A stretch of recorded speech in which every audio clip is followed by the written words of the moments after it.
Welcome to Aim High and Achieve podcast. We had a small break over summer and now the episodes will be coming thick and fast. Today we start with Wilco van Rooijen. Wilco is a world-class Dutch mountaineer, explorer, adventurer. Wilco's been to both poles, done the 7 summits, no oxygen, K2, no oxygen, Everest, no oxygen, climbs the mountains by fair means. We go into his philosophy about that. We talk about the ethics in mountaineering. All-round amazing guy. I was super stoked to get this episode. Finally recorded it, so dig in. Wilco, welcome to the podcast. Thank you. It's an honour to have you on. When I made my podcast list, you were right up there. You replied to me straight away, which is absolutely amazing. And I was absolutely buzzing to get that email back. So that's brilliant. I've got so much I want to talk to you about. Obviously, we're limited to time. I appreciate that. So North Pole, South Pole, Everest without oxygen, K2 without oxygen, the Alps. I mean, where do I start? In my child, everything starts if when you are a child. So I've never had a bucket list or something. In my 20s I will be doing that, in the 30s I will be doing that, and that, etc., etc.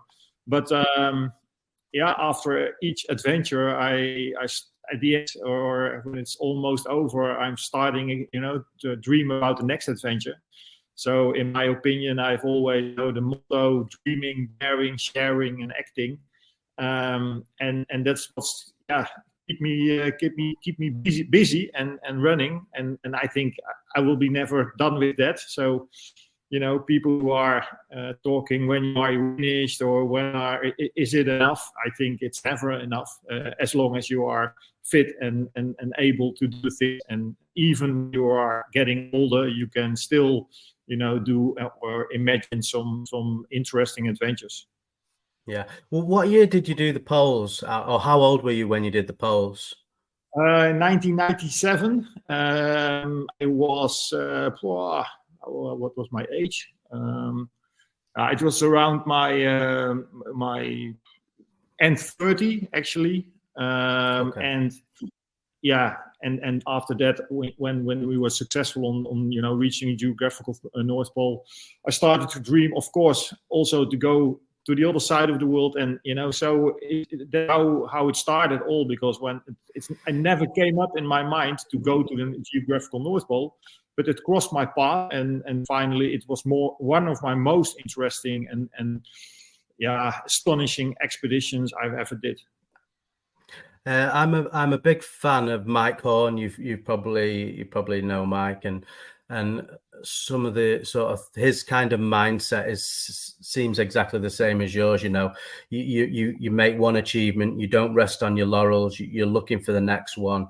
You're planning for the next one. That's keeping the brain healthy, keeping the body healthy, and never sort of accepting enough is enough. Just keep going.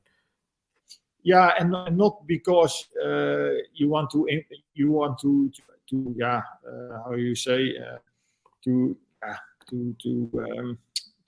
be bigger or farther or more extreme, but just to keep yourself going. And why should you keep yourself going?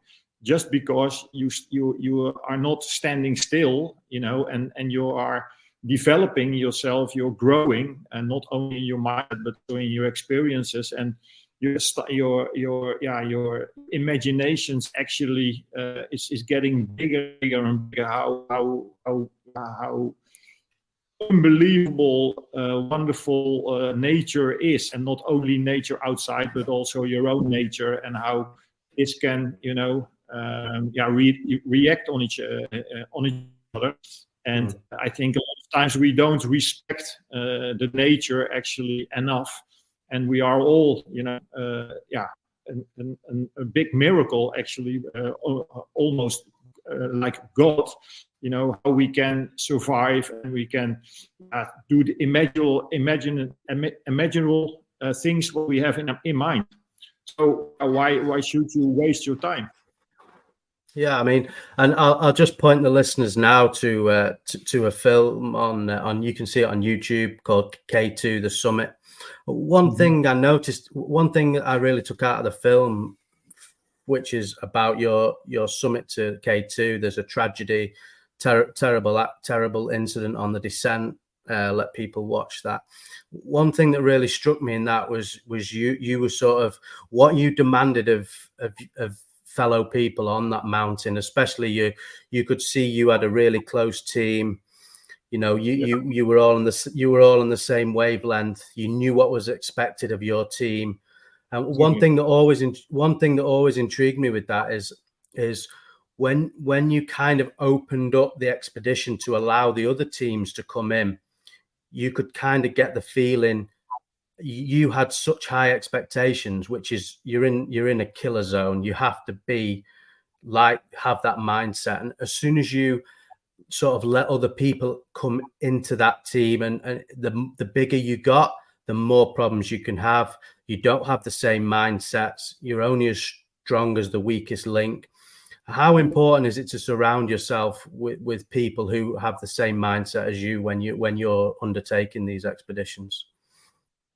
Yeah, it's one of the most important things, and it sounds logical, but the strange thing is that if we do scary things or read something which is ambitious, we think if there are more people involved, tasks will be easier because you think we can share the workload. We can make promises. What are you doing? What are you doing? What's your responsibility, etc., etc. But the problem is, the bigger the team, you said it already, there's always a weak link, in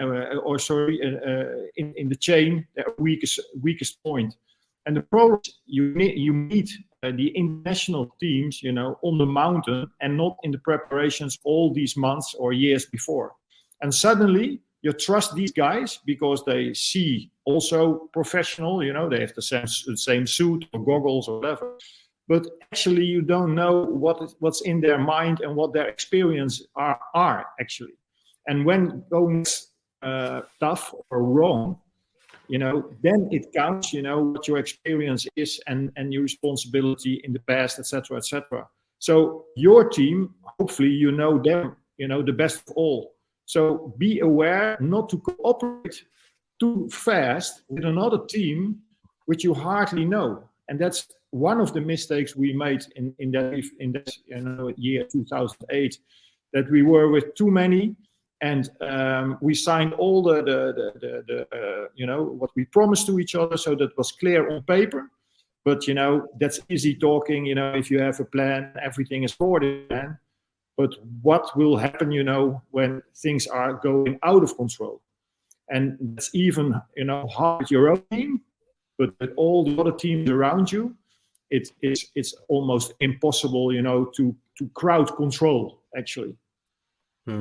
I actually I was scuba diving last week, and it actually made me think. Whenever I have a podcast like this, I'm all the time playing things in my head, and as I was scuba diving, I was thinking, God, this is exactly like being in the death zone. If something goes wrong, it's going wrong quick. If there's too many people, then the scuba guide, he has to have 2 people with him. If he has 10 people with him, how the hell can he sort something out?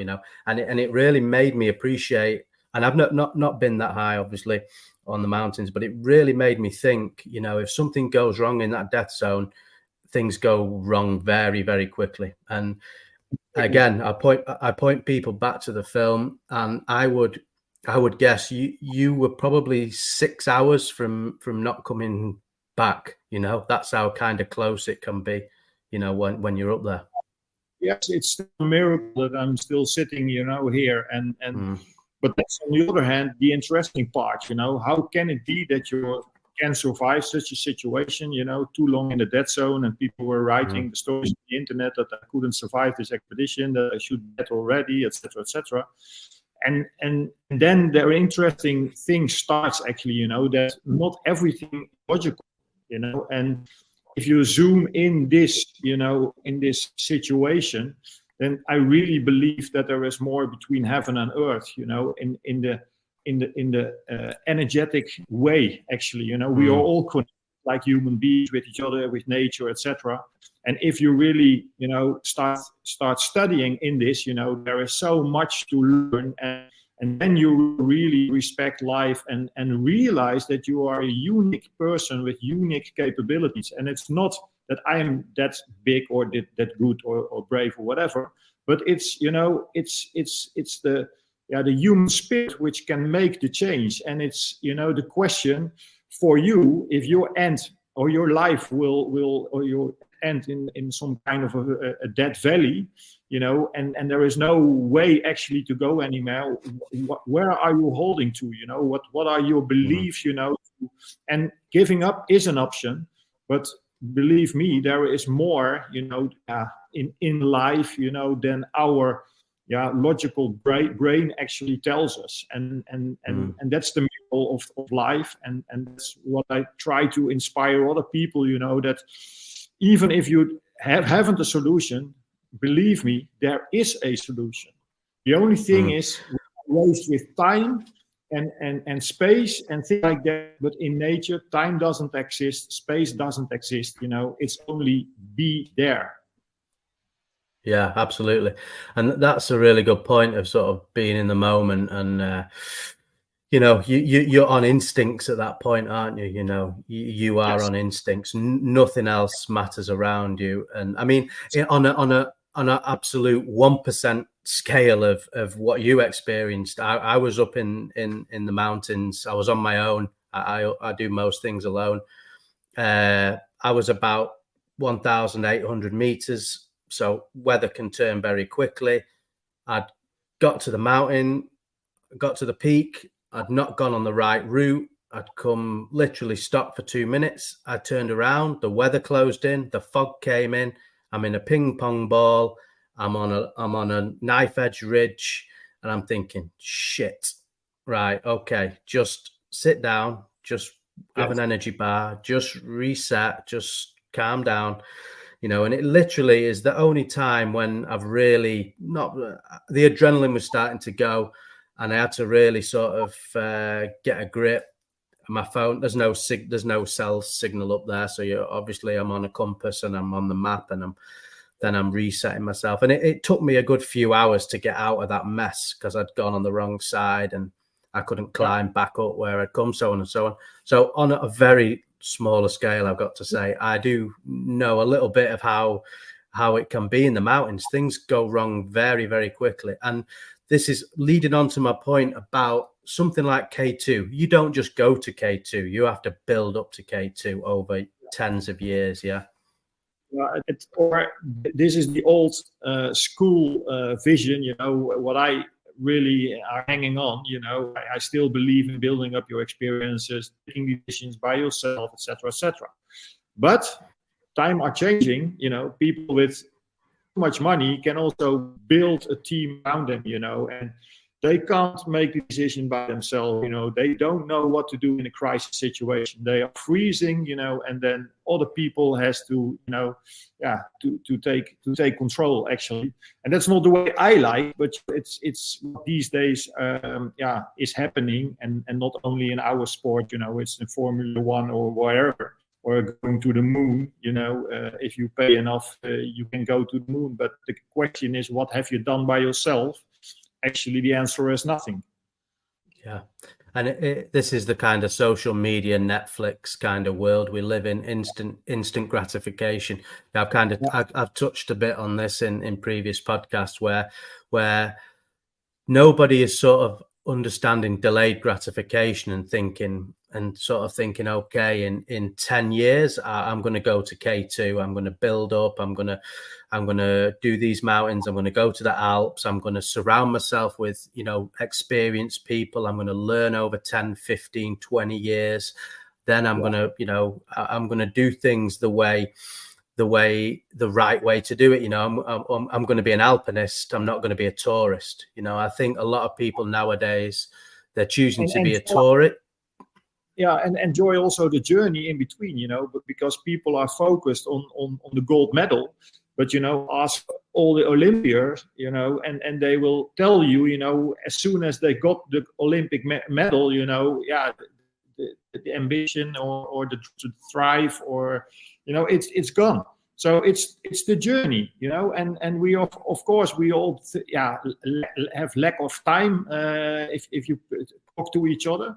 But, as soon as you are really adapting to nature, you don't feel the time anymore, and you can just enjoy and grow. And then finally, this goal, this ultimate goal, will come to you instead of that you going, with all your plans and money and pushing to the goal. And then a lot of time it's go wrong. And then we're asking the question, why did it go wrong?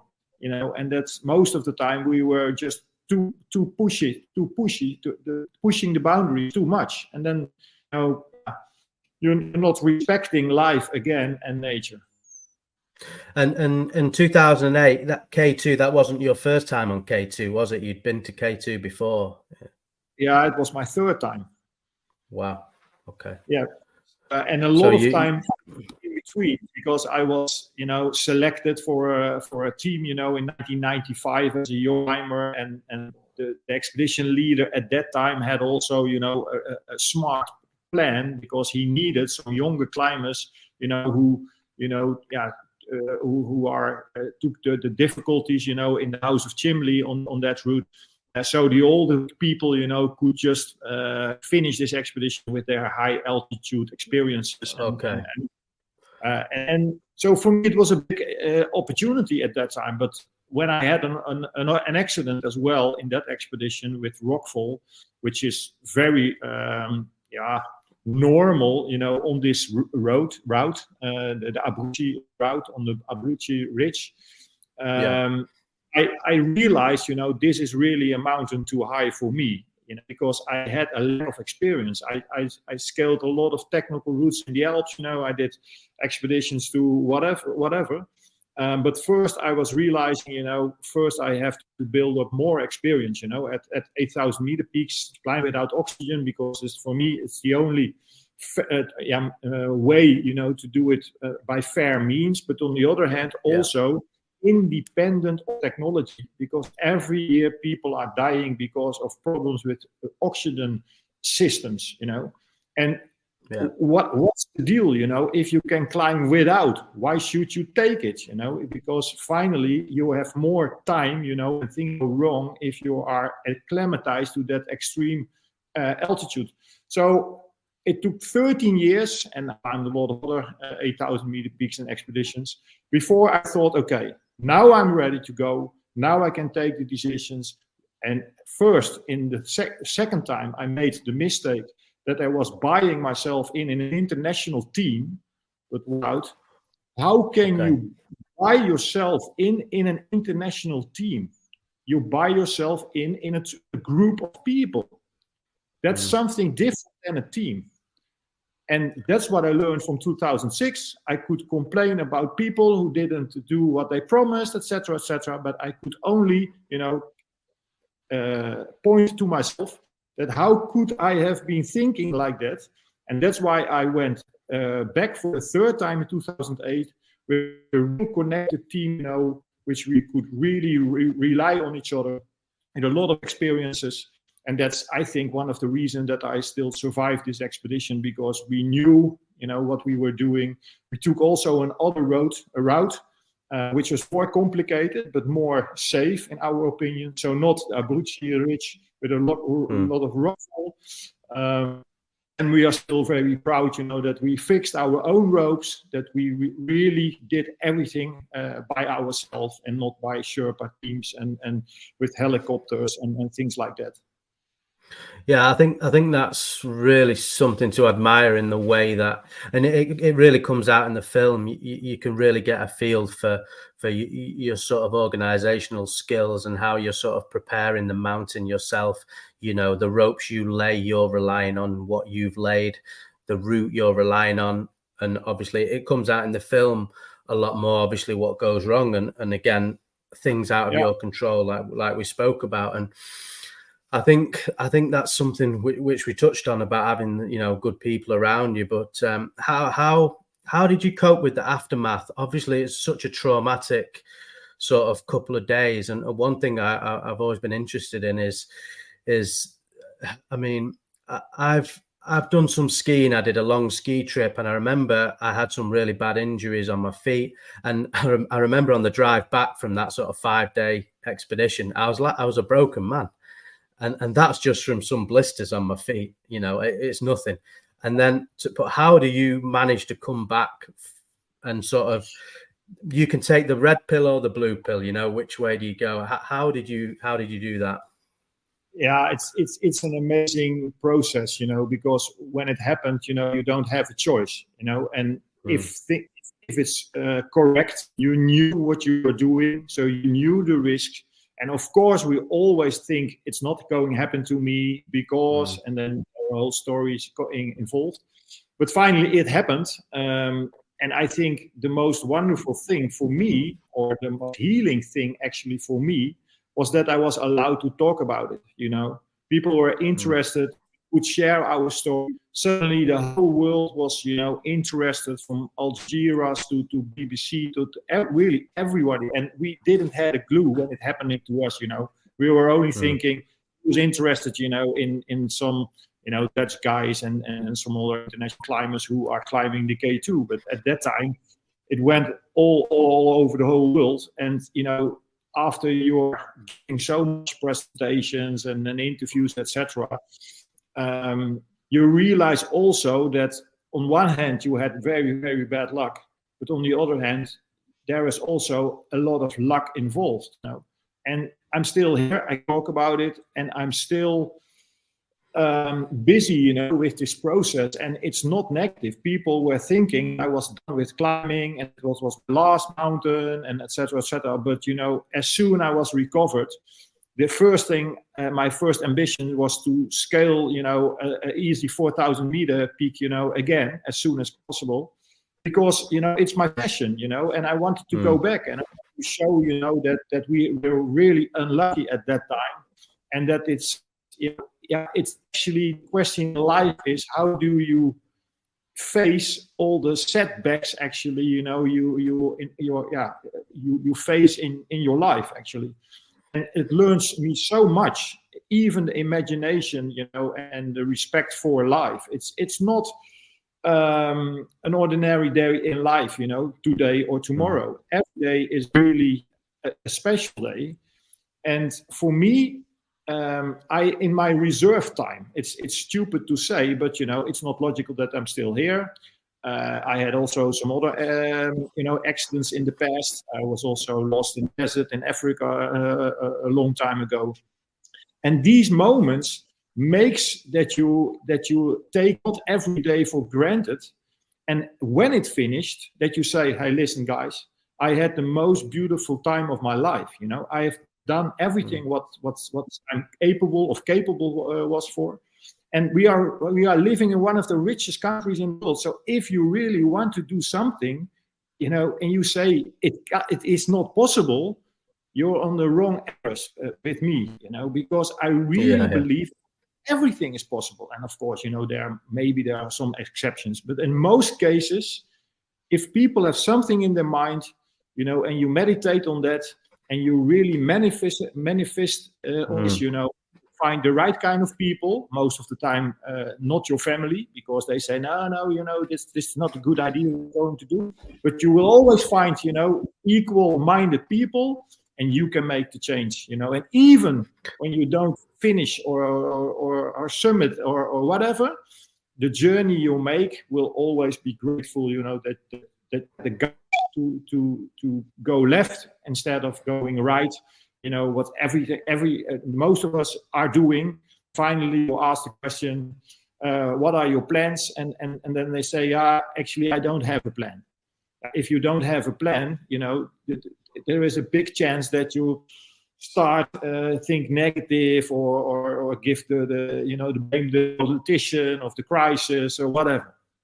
And you human being, we should be ashamed, in not making the difference on what kind of way. Yeah, absolutely.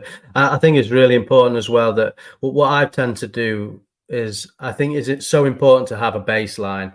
So for me, my baseline is 1 hour cardio every day. Somebody said, "Oh, what are you training for?" And I'm not training for anything. I'm just making sure my baseline is fit. Then when I need Yes, to when I need to go, I'll be ready. So I start compounding onto that baseline. So I have my running every day. Then I have yes, cycling. Then I will step up the training for what I need. Then okay, yes. if I'm going skiing, I'll start to do some ski training. And I think a lot of people they sort of have these ideas in the mountains. Oh, I want to do this, but they don't load the baseline with what they need every day, Yeah, and then they go and try it. And we're talking sort of maybe amateur people. Oh, I want to go and climb Mount Snowdon, or I want to do a marathon, and they don't build the baseline up enough. They just go and do it. They don't enjoy it, and then they quit. They're back. Oh no, it's not for me, and they kind of live this life in perpetual sort of trying to do the grand things without loading the baseline, putting the work in every day. And I think that's super important nowadays. yeah, and this baseline is not only the physical level. It's also the baseline on the mental level, emotional level, even the spiritual level, and even every time you challenge yourself, you will grow and understand a little bit more about yourself and life, and become respective and at least grateful, for all the time we got. And I think one thing I wanted to touch on with you as well was the sort of I'm going to say Nims Die Yeah. from the Netflix film. I kind of watched the Netflix film, very well produced film. I also read Explorer's Web, which I tend to really trust for sort of giving a good, honest account of things in the mountains, for example, and leading on from sort of what Nims Die started with this kind of, I call it kind of like elite tourism. It's like if you have the sort of will to do it and you have enough money, you can do it, and it's. I mean, I can't. I don't want to pass comment on this kind of thing because I've never gone on oxygen. I've never tried to climb a mountain. I wouldn't do it that way. I would do it by fair means, exactly like you've done, which obviously Messner, Hans Kammerlander, these kind of people, that they started with this. What's your sort of take on where the mountains are now? You see the queues on Everest, then God forbid you see a queue on K2, which to me is just mental. To queue under a Serac at 8,200 meters is just crazy to me, more so than the queues on Everest. But what's your sort of feeling when you see these sort of pictures? Sometimes I'm maybe I'm also an old guy in between, but I really think that this is not the sustainable way, on a lot of levels actually, because it's the easy way, and if you wanted the easy way, it's best for me. But the problem is there are so many people killed, on this way, is totally unnecessary. But as soon as people, sell an adventure for you, and they listen, we are the management, we organize everything, we have everything under control, we have our Sherpas, we have helicopters, we have ropes, we have oxygen, etc., etc.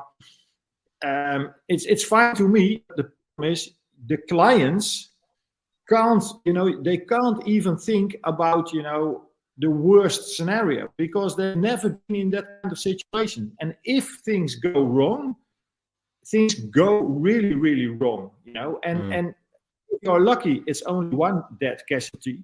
But if you are unlucky, there are many more.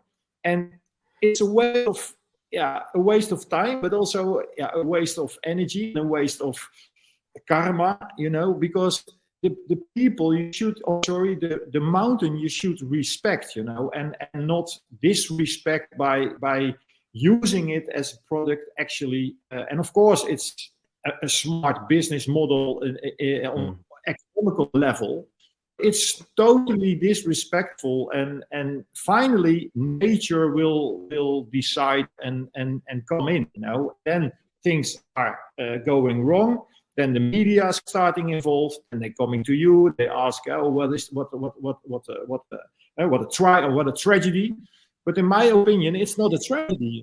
People knew before what they were going to do.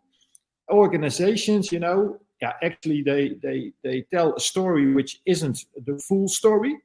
And finally, this is going to happen. So if the journalists are not critical enough, about writing the true stories, that if somebody says, listen, I've scaled this mountain, then you can ask the question, how did you scale this mountain? Who was bringing all the oxygen bottles up the mountain? Did you use the helicopters, etc., etc.?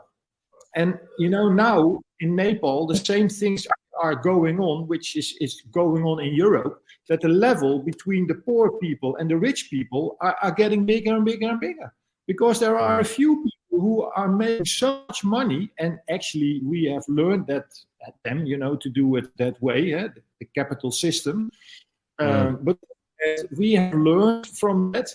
So how can we, support this, and of course, maybe when I was living in Nepal and I saw the opportunities, I did the same. But we have to make up our mind, to be critical on this, also on the moral side, because the stories come to Europe as well, that people were stepping over dead bodies and things like that. And if it's clear, it's not a problem. But people are really surprised that these things are happening in the mountains. You tell the whole story. And that's not what's happening. And so the whole sport is actually devaluating, because people also complaining to me and say, your colleagues, what a kind of people are that, And I can't blame them, because they don't know how this industry is actually developing. Yeah, I mean, recently in Norway, obviously we have a woman, Christine Harilla, who recently beat Nimsdai's 14 peaks record. And again, I can't comment again. And obviously climbing 8,000 meter peaks, I'm sure is a massive athletic achievement and logistical achievement. But again, going back to the fair means, and she had a Sherpa with her for the whole 14 peaks, and we don't know how many he climbed. But again, if you're having everything carried for you, if you're having your tent prepared, if the ropes are being put in place, if you're taking helicopters across the Khumbu Icefall, or maybe not, maybe she did, nobody really knows, helicopters to go to Manaslu to put kit at the sort of second base on Manaslu, and all these kind of things.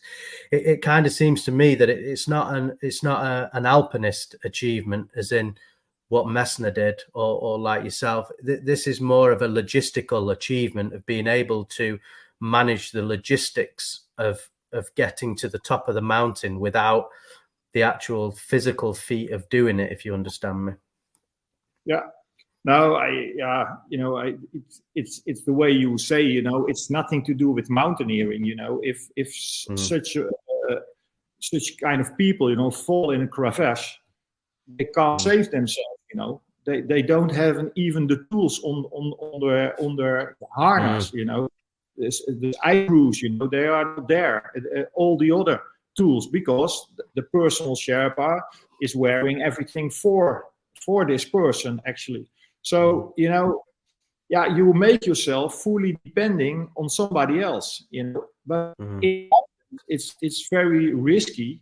And at the end, I should still have the question, could I have done it without all those people, because what was my role? Where took I the decision? Because they decide for you.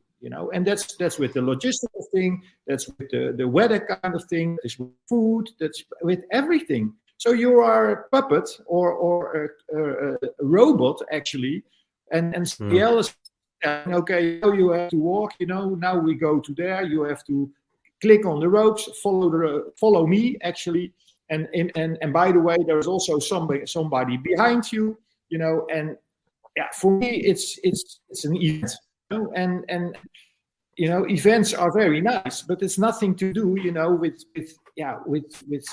adventure and pushing the limits by yourself, because you don't know actually what you are doing, and again, when things are going wrong, you don't know what to do.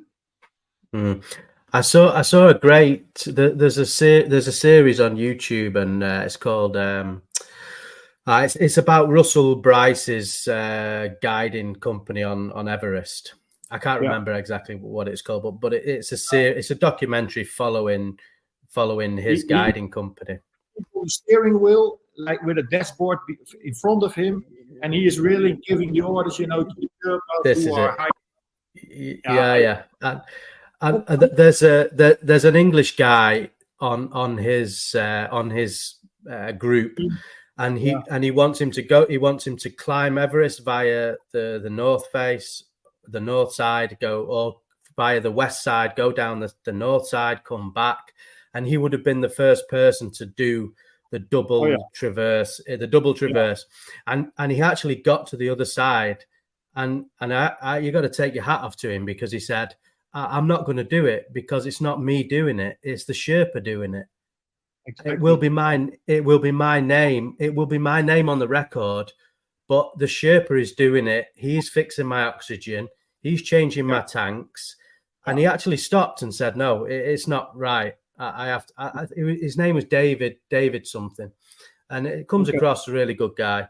And he just said, no, it's not me. It's the Sherpa doing this. I can't take this record. And I thought that was quite a good moment.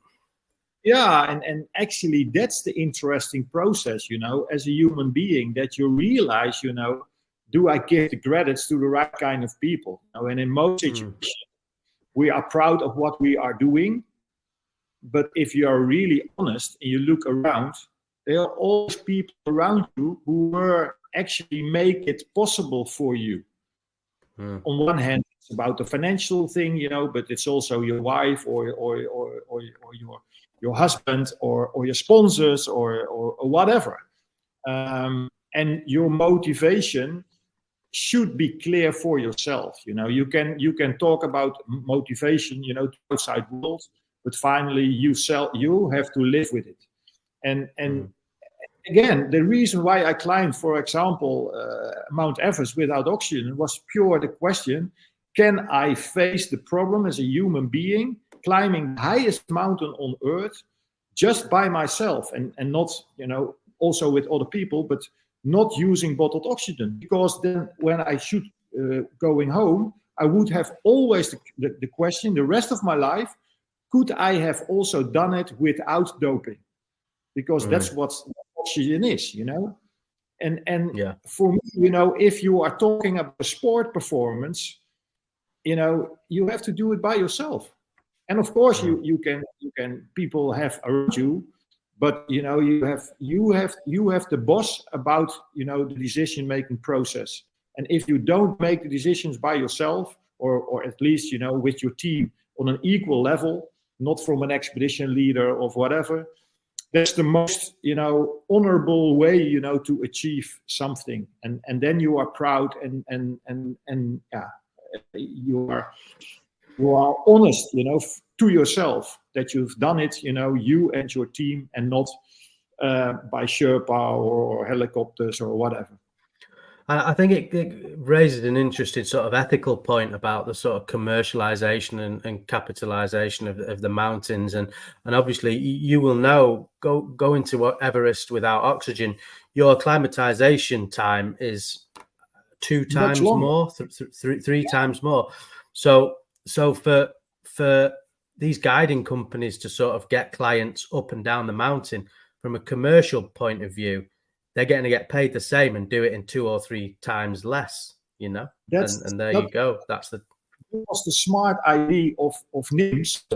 He's raised in Europe as well, so he has learned, to what is an economical way, you know, to do this and make the business more efficient. A bloody word, of course, efficient, and to be efficient in the mountain. But you know, he said actually to all these different kind of companies, listen, let's work there. You go to mountain A, you go to mountain B, you go to mountain C, etc. You do all the infrastructure, and as soon you are all ready, we will share the clients to go to 14 8,000s. And of course, you know, it's a practical way of thinking to make a lot of money. But time is something you actually have to get rid of, you know, when you are in the nature. Because we are always in a hurry. And I can't, how do you say that? It's not a race, you know. If you want to compete to anybody, you know, be my guest. But mountaineering is different from any kind of sport, in my opinion, because it's not a race to compete another human being. It's a race or competing yourself against nature. And time is a stupid factor, because then you are going to think of these kind of efficient ways, you know, with using helicopters, or the teams who are bringing the oxygen bottles, because you have the ambitions to do it in 3 months. But you know, you can be more happy in climbing one mountain, you know, by yourself, even when it's a 6,000 meter peak, you know, by a new or whatever, in a new environment without other teams.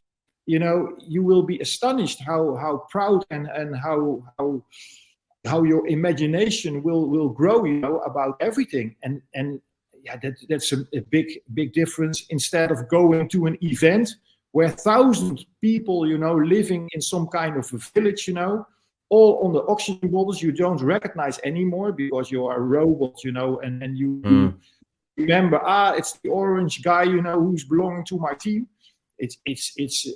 And nobody is responsible anymore for anybody.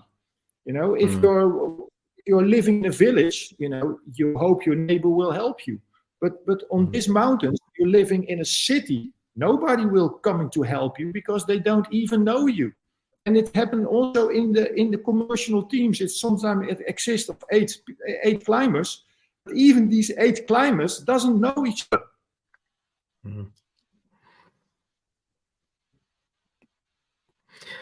Yeah, it sort of takes me back to sort of what Uli Steck achieved. You know, the way Uli Steck would kind of do his expeditions. You know, the sort of I would probably say the last sort of. I'm sure there's more, but to me, Uli Steck was sort of the ultimate alpinist. You know, doing things on his own. Obviously, he got into some trouble on Everest with the Sherpas and things like that. And it kind of, I'm pretty sure that kind of incident where he was sort of attacked with Simone Moro, I'm guessing that probably put a lot of people off that kind of alpinism. And it's almost like, maybe mafia is a strong word, but it's almost like a mafia on the mountains that's kind of stopping alpinism in the high sort of 8,000ers. Yeah, I think, you know, we have to choose our battles, you know, and as soon as, on one hand, we are also, you know, responsible for that, you know, because if you're bringing the stories to the world, you know, how beautiful it is, you know, people will go there. And then finally, you know, you actually these days, you shouldn't go to the highlights anymore because there are too much people, you know, there's too much commercial. So you should actually go on a real adventure, you know, so climb outside the season, which is also possible because climate change, you know, doesn't predict anything anymore. But and on the other hand, you know, if you really don't want to face these teams, and you know, you should really go to other mountains and find some other routes. But the thing is, you know, that's not interesting for the commercialization. You know, if you want to find sponsors, then of course you have to climb K2 of Mount Everest, or say I will do it in half the time. You know, and that's the question you have to answer. But I know the answer finally, and yeah, maybe it's all those years that I've been in this world, that it's not about the summit. It's not about the time scale or the competition or whatever. It's about the journey. You face yourself with some difficulties, and when it's getting too easy, you will forget it and you go to the next thing on the bucket list. But when it almost broke you, then you have really something which you will remember all your life, and you will exponential make a grow mindset, in understand something more about how things are working for yourself, and etc., etc. So to come back on my A2 experience in 2008, it was triumph and tragedy. It was triumph because we worked so hard, we were so proud, but everything changed in one fucking night, actually. And then this whole expedition turned from triumph, 3 months of hard working, in one night, to tragedy. And of course everybody talking about this tragedy. But if I look to the photo, Gerard, who was my team member, who was killed on this mountain because he tried to save somebody else's life, is hanging here on the wall. And I'm looking almost every day to this picture, seeing his smile in his face, looking to the sky, and I knew that this was the most proud moment of his life. We were so proud. And again, that it went wrong on the night because he tried to save somebody else. That's what we know, today. But that's not about that. It's about the change you can make, in your life. And the question is, what would you have done, when the house is on fire? Are you running away, which is a good advice? Or are you going back in the building because there is somebody, you are loving, or you have the feeling, I can, save somebody else's life? And that is maybe the biggest symbol you can make in your life, saving a life of somebody else. But everybody is reacting differently. And the interesting part is, actually, we don't know how we should, which choice we will be made at that moment. Because it's depending on so much, variable choice. And as soon as you realize this, hopefully we are a little bit more aware of our, pointing, he is fault, or this is good and that is wrong, because it's not about doing things good or wrong. It's about what would you have be doing, and maybe a few years later, because of all your experience, you make different choices. And I'm always telling that everyone wants to become 100 years old or whatever. We also know that probably we won't make it. And the question is, what are you going into doing in between? Is it enough? When you're 30, when you're 40, 50, 60, I don't know. But what I know is when I'm killed tomorrow, or I will be sick tomorrow, or whatever, believe me, I'm really proud and grateful for everything I've been doing, especially with the really beautiful people around me. That's what my life makes interesting. The things I've done with the beautiful people around me, and sometimes it's people who I loved, but sometimes they are our colleagues. Are maybe not the best friends, but we helped each other. On the biggest dream we had. I mean, that's really inspiring stuff, and I think it sort of reminds me of sort of Borg Ausland and Mike Horn, their kind of story, how when they went to the North Pole in winter, and you listen to them both, and they both they didn't hate each other, but they were not friends. They didn't get along. They spoke 2 words every day to each other. But they were just yin and yang. And now obviously, as they've got older, now that they're best friends, I think that's a really great sort of story about that. You surround yourself with people who are going to respect you, but are going to give you honest feedback. If you're not, And again, going back to K2, I know we've been on it for a while, but it was something that struck home, was you were demanding, and as were your colleagues that you were with, were demanding the highest standards. And when you don't see those high standards being met, there's a couple of times in the film I can sort of see in your eyes, you're like, no, I'm not, this fucking guy's not where I need him to be. You've got to have those high standards. Mm-hmm. Yeah, it's so difficult because everybody is allowed to go anywhere, but as soon as you come higher up the mountain, it's getting more and more important. Warning people actually, if they don't see the same thing you see, and sometimes people see more than me, but please tell me.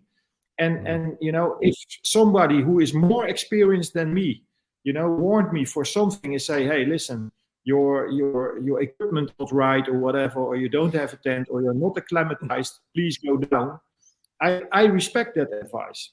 But there are too many people who are stubborn and say, fuck off, you can't decide that I'm going, for the summit, even when I'm not fully acclimatized. But the problem is, at high altitude, finally somebody is collapsing.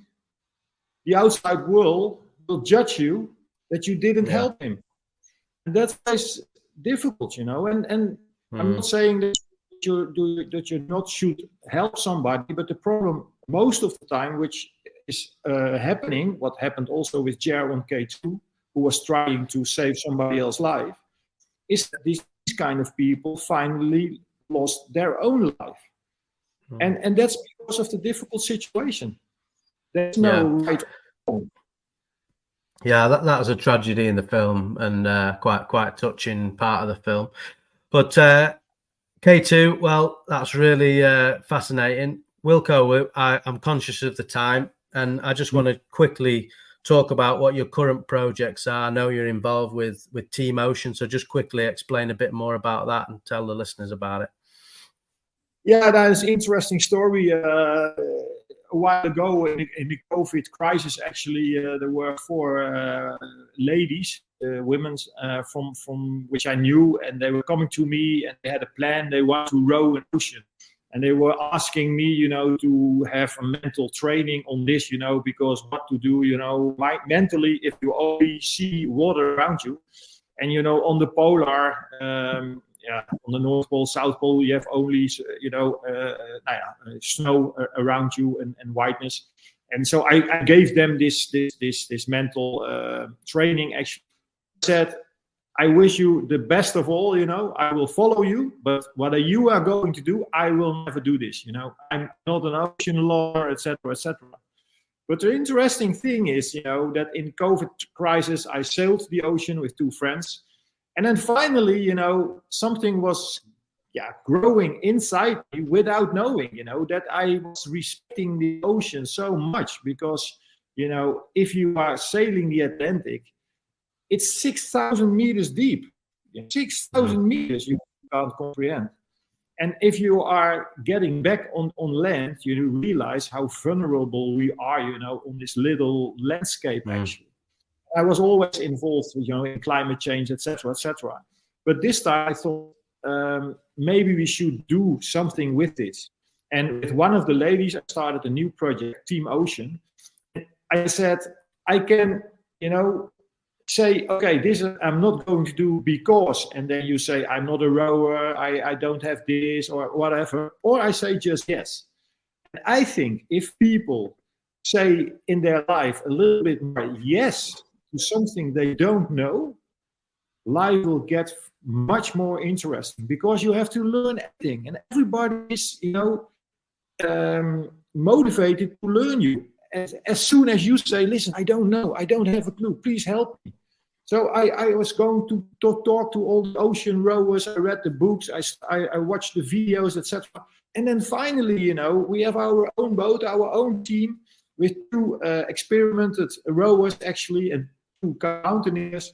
And we said, let's row the ocean and let's try to get more awareness around this water element, because this will our biggest problem in the future.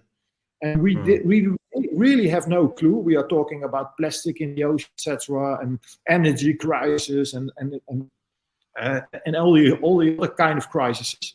But water is really connecting us all. Everything what we make, it's depending on water.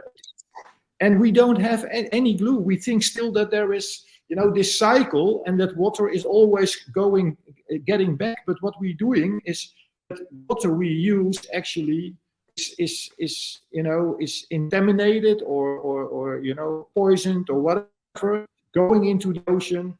And finally, the fresh water supply, which is on the Antarctic, the biggest fresh water supply in frozen state, which is of course melting, is getting less and less. And of course, you can make it clean by filtration or whatever. Actually, we don't get it as clean as we get it from nature, but that's another point. But that costs a lot of energy. And finally, glaciers will melt, people will immigrate, because, if you don't have water, what to do? And this, we have to do something with all of us. So we thought, let's row the ocean and let's be vulnerable, and feel how tiny we are, and come back, and try to inspire, especially the youth, in this water awareness, actually, because as long as we flush the toilet with clean water, it's ridiculous. You can't explain this to children. No, and it's the Atlantic Ocean that you're rowing. We are going to the Pacific Ocean, so we want to. Oh, wow. We are going to row from San Francisco to Hawaii, and that's what in my mind, that I've climbed the 7 summits as well. But on some pictures, there is a mountain on Hawaii, which is called the highest mountain when you make the calculation from the bottom of the sea. Of course, yeah. So we said, okay, let's row to this island. Then the 2 mountaineers take the 2 ocean rowers, to the summit, and that will be a nice, inspiring story. Wow, that's brilliant. That brings us to a great end. I wish you all the best of luck with that project. I keep following that. So just for our listeners, where can they follow that? Do you have a website for that? Yes, on teamocean.nl, and otherwise my own website, teamwilco.nl, but you will see in the subscription as well. And if you Google my name, you will get all my new adventures as well. Brilliant. I'll put all that information into the show notes for anyone who's keen to research further and follow you. But Wilco, thanks again for your time. That's been absolutely inspiring. All the best with everything else in the future, and hopefully we'll stay in touch. Yourself too, and a lot of fun along the way. Thanks, mate. Yeah. Just a quick footnote to say thanks for listening, and please like and subscribe on your podcast provider, and please feel free to share on any social media platform. Thanks again.